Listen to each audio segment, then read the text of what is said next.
In 1997, a tragic house fire in California killed a mother and her 2 young children.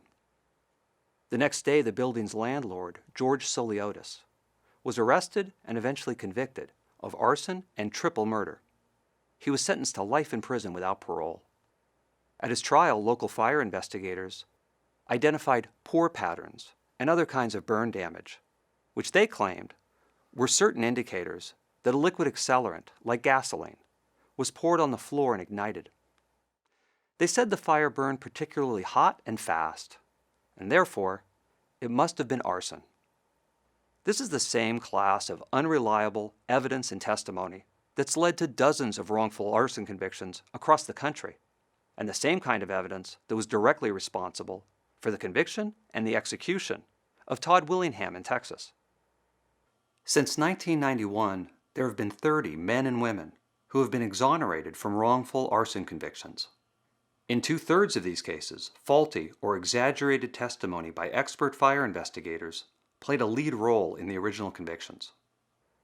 The fact is, fire investigators routinely testify to forensic methodologies whose accuracy and error rates are unknown, or to methods that have been measured for accuracy and found to be utterly unreliable.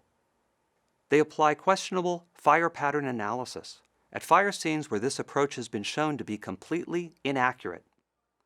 They've accepted the presumptive alerts of accelerant-detecting canines over the confirmatory results of scientific laboratory analysis, and they often testify to non-scientific issues outside of their area of expertise. As a result, wrongful arson convictions continue to occur. Moreover, public sector fire investigators often act as both the forensic examiner and the criminal investigator at the same time and on the same case. This can lead to a prosecutorial bias, which undermines an already vague and imprecise forensic discipline. Fire investigators will tell you that arson is a particularly hard crime to solve, and that may be true.